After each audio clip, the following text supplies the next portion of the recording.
Muito bom dia, muito boa tarde, muito boa noite. Está começando aqui mais um programa Panorama, aqui mesmo no canal Panorama Vasco. E é claro, você é sempre meu convidado especial. Então, chega mais, chega mais, chega mais, que hoje mais um vídeo para falar de análise entre Vasco 2 e Botafogo 0, né? Mais uma rodada aí válida pelo Campeonato Carioca de 2023. Eu já vou estar fazendo aqui a minha análise com relação a esse jogo.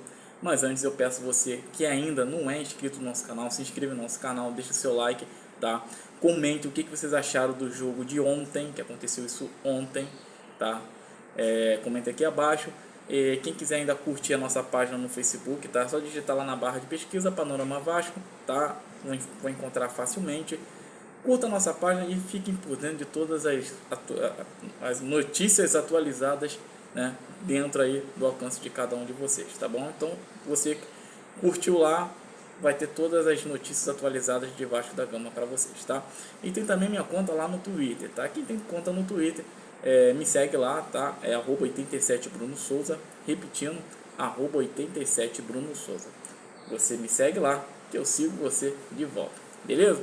Então esse é o recadinho já de início, tá? Vamos falar então da análise do jogo, né, de ontem, né? Desse clássico aí, clássico da paz, que era para ser paz dentro de campo, mas na verdade não foi o que aconteceu, né? O Vasco venceu e de certa forma convenceu, né?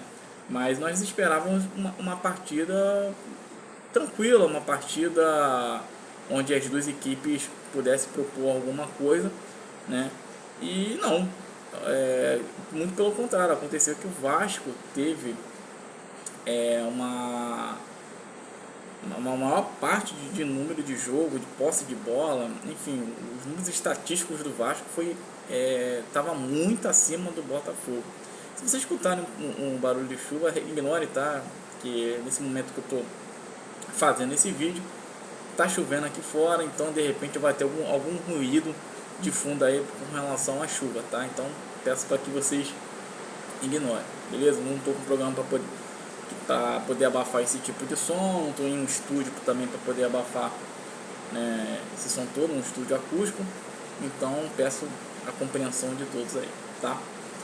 Bom, seguinte, o primeiro tempo do Vasco foi um primeiro tempo muito bom. Os 10 primeiros minutos do Vasco foram ótimos, intensos, troca de passe, teve jogada ensaiada, jogada trabalhada. Então é a proposta de treinamento do Barbieri, que nesse ponto, nesses aspectos, vem agradando muito. Para mim, vem me agradando muito, né?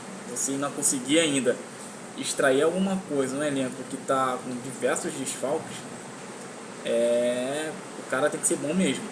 Você conseguir fazer com que esses jogadores entendam que a bola é redonda.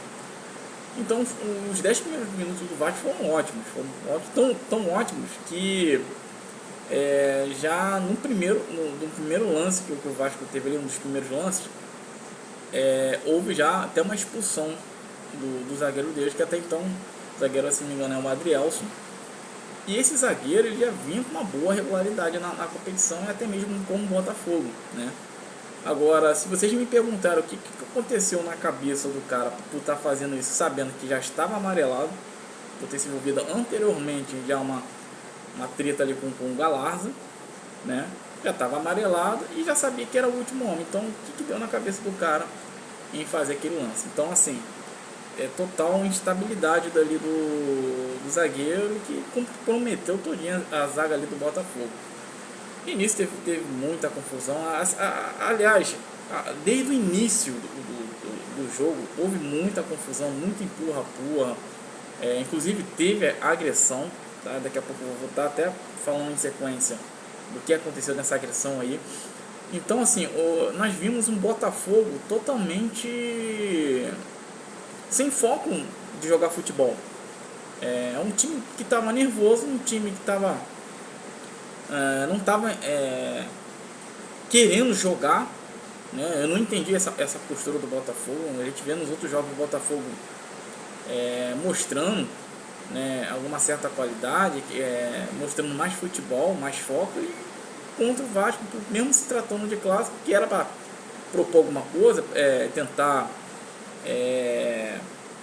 nivelar a partida, tiveram uma atitude totalmente antidesportiva ali, desde o início do primeiro tempo. Não entendi, sinceramente eu não entendi. Mas nisso, o Vasco começou a ter, já começou a jogar com um a mais, né? E conseguiu ali ter um amplo controle do jogo, porque já estava controlando o jogo, aí teve um amplo controle de jogo. E continuou, assim, o Vasco teve oportunidades, o destaque inclusive lá do Botafogo foi o próprio goleiro, né, que defendeu alguns chutes, principalmente um chute forte que o Lucas Piton deu, né? Então assim, o goleiro deles foi o que mais salvou. Se não fosse aquele goleiro ali, a gente tinha feito 4, 5, 6-0 fácil, porque o goleiro dos caras realmente é bom e pegou várias finalizações ali. E logo após nós tivemos aí um lance uma polêmica dentro da área, né, que foi um escanteio lá. Foi um escanteio? Não lembro bem se foi um escanteio ou se foi onde não bate abaixo, mas acho que foi uma consequência do escanteio ali, onde o Pumita iria chutar a bola e o Joel Carli, né, e diga-se passar, Joel Carli, ele era o terceiro zagueiro do Botafogo, tá? Tinha entrado um zagueiro na vaga de um jogador lá do Botafogo, né, que acho que era Felipe Sampaio, se eu não me engano, e esse mesmo jogador, né, ele tinha sofrido um mal-estar dentro de campo, então ele sofreu um mal-estar e teve que até ir com a ambulância lá do local do Maracanã, e depois logo em sequência foi direto pro hospital. Até então as notícias dizem que parece que ele está passando bem, mas ele está em observação, graças a Deus. E o Joel Carli entrou no lugar desse próprio Felipe Sampaio. E aí nessa jogada, ele deu um carrinho, né? De fato, foi um carrinho até perigoso, né? Dentro da área, mas que foi na bola. Então, houve ali, o juiz iria marcar um pênalti, mas aí teve a pressão dos jogadores do Botafogo, a revisão do VAR, que já estava chamando a atenção dele, para poder sinalizar que aquele lance realmente estava dizendo que o Carli tinha tirado a bola e não tinha acertado o jogador. Ele tinha acertado o jogador depois, né? Mas nessa confusão toda, o lateral direito, o Rafael, né, ele agrediu o Cauã Barros. Foi lá e deu um soco no Cauã Barros. E isso foi também chamado a atenção pelo VAR para que o juiz fosse tomar atitude, e tomou atitude de uma maneira certa, que foi expulsar o Fábio. O Rafael. O Fábio é o irmão dele. O que eu concluo nisso? Como falei, desde o início da partida, o Botafogo, a maioria dos jogadores do Botafogo não estavam bem. Estavam nervosos, instáveis dentro de campo, porque eles não conseguiam ter o foco no jogo e estava a todo momento querendo criar um tipo de confusão. Então o Botafogo foi perder mais um jogador, e aí o Vasco praticamente tomou conta do primeiro tempo todo. Mas não chegou a sair gol. Bom, e aí vamos falar assim, um pouquinho do destaque dali do primeiro tempo, né? O nosso sistema defensivo estava bem, estava legal, né? O Vasco, no seu meio campo, que uma grata surpresa, né? A dupla de volante, mais uma vez, os garotos deram conta do recado, isso foi muito bom, né? O nível técnico dos garotos, a maturidade, né? A calma, enfim, os moleques deram muito conta do recado. Parabéns para os garotos. O Alex Teixeira ganhou confiança, cada jogo ele tá dando um grau de evolução. Peck mantendo a regularidade, os laterais mantendo a regularidade,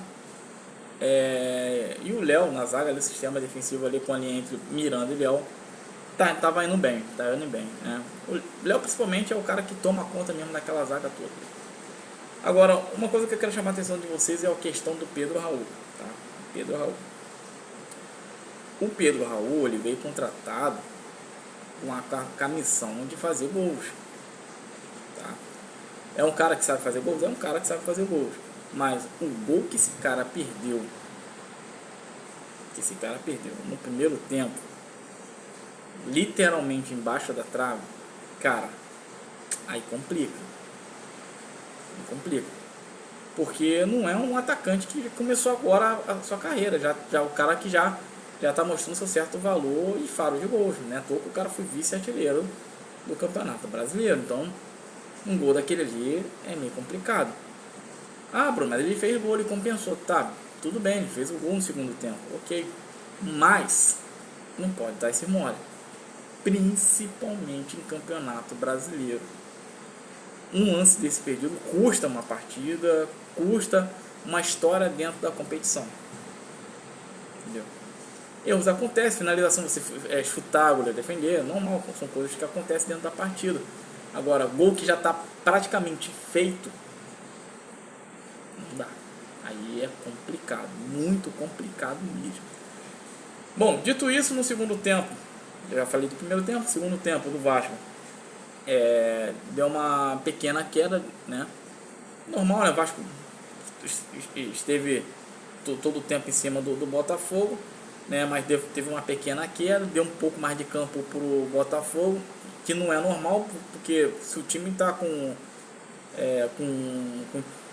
todos os 11 jogadores e o Botafogo está com 9, não tem como você ficar dando campo para um adversário.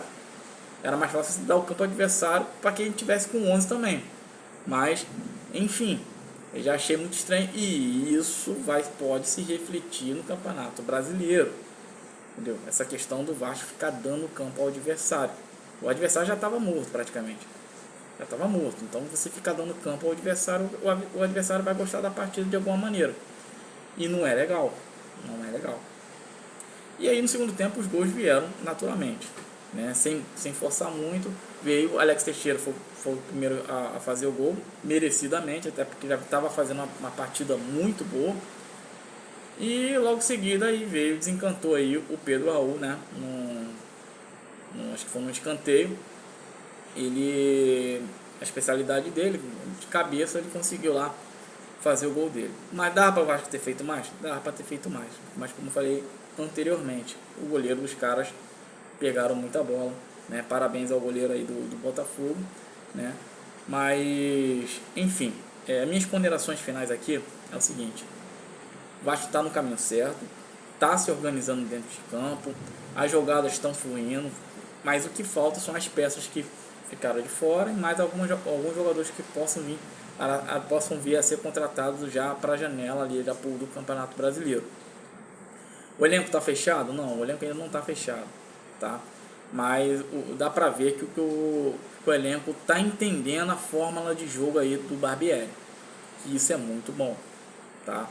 Então o Barbieri está trabalhando com o que tem ali no momento, está trabalhando, está conseguindo trabalhar bem, está conseguindo extrair bem desses jogadores.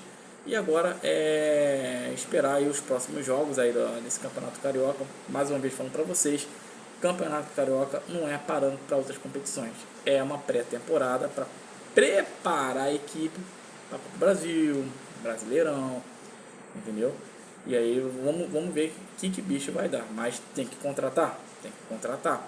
Até porque, como falei para vocês, o Nenê já está para se aposentar já daqui a 2 meses, né? Um pouco menos de... daqui a uns 2 meses, vamos dizer assim, né? Ele vai encerrar o contrato dele e nós precisamos de um novo camisa 10. Entendeu? Um cara que chegue ali para assumir essa titularidade. Beleza? Então esse é o vídeo de hoje, tá? Mais uma vez pedindo para vocês, quem ainda não é inscrito no nosso canal, se inscreve no nosso canal aí, deixe seu like, comente sobre o que vocês acharam do jogo de ontem. Mas comente aqui, tá? Não comente lá no fórum do Facebook. Não, é mais para dar engajamento aqui ao nosso canal, tá? A gente precisa... Aqui a Panorama Vasco precisa muito da colaboração de todos os vascaínos inscritos e que estão para ser inscritos também, tá bom? Peço muita colaboração de vocês. E é isso aí, galera. Fique com Deus e até a próxima. Valeu!